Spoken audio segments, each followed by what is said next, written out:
for your testimony, Representative Moran. Representative Edwards, you may proceed. Thank you, Chairman Barletta and Ranking Member Norton. I really appreciate the ability to testify today, and I look forward to our work together as a subcommittee to make sure that we're reporting a resolution that adequately reflects the needs of the FBI, but also is respective of the needs of taxpayers. The future location of the FBI headquarters is vital to the men and women of the Bureau and to their mission. But it's also vital to the people of my congressional district, specifically in Prince George's County where I live, which Congressman Hoyer and I represent here in this chamber. We're here today because it's critical that the FBI consolidate its operations to optimize the agency's ability to meet its vital mission and make the best use of taxpayer resources. It's been my experience on this committee that when we've considered, and Ranking Member Norton understands this, when we've considered these matters in front of our committee, our goal is about fairness of process to make sure that there is the most open competition possible that then maximizes the taxpayers' dollars.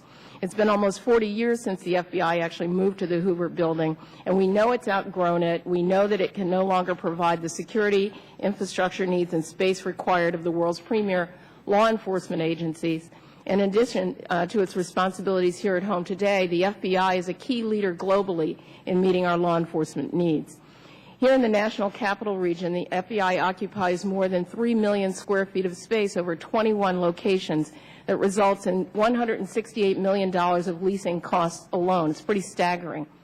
But surprisingly, the Hoover building currently only houses 52% of the FBI's headquarters staff. This dispersed office structure is impeding the Bureau's ability to meet its core mission due to challenges in managing its headquarters, divisions, and offices effectively, and while also collaborating and sharing information across functions.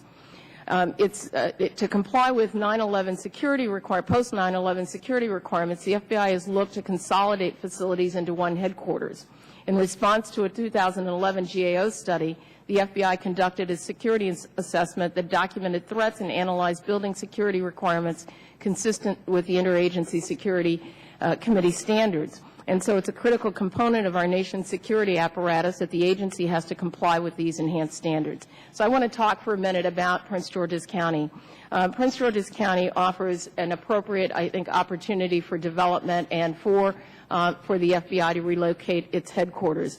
I think it offers a competitive combination, as Mr. Hoyer has indicated, that meets the requirements of the FBI, also meets the requirements of the resolution that came out of the Senate, and has taxpayer value with the finest location and access to world-class facilities.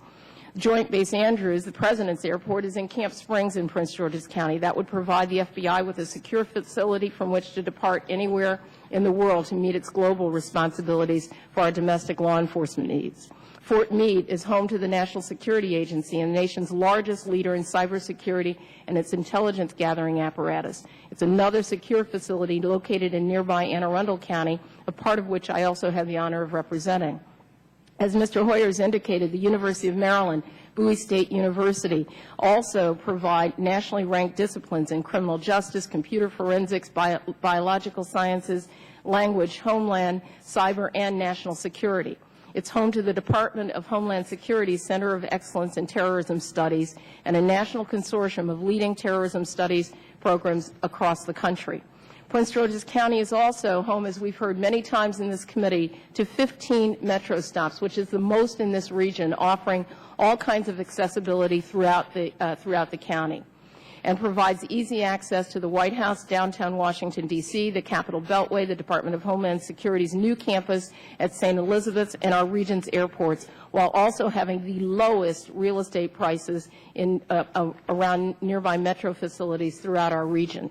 In addition, over 67,000 federal employees reside in Prince George's County, and as you've heard, 43% of the workforce at the FBI. Prince George's County is the right fit for the FBI, and it will do right by the FBI. And if a consolidated headquarters becomes a reality anywhere within the parameters already set by the Senate resolution, the District of Columbia also stands to gain.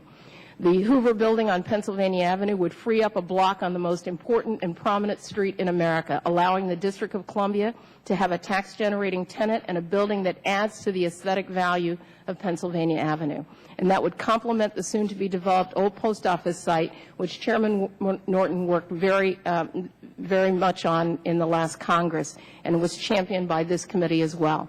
Again, Chairman Barletta and Ranking Member Norton, thanks for allowing me to testify today. It's not our job here to figure out who gets the competition, but it is our job to make certain that it's a fair, it's an open and competitive process, and I have every confidence that Prince George's County will meet that competition. Thank you.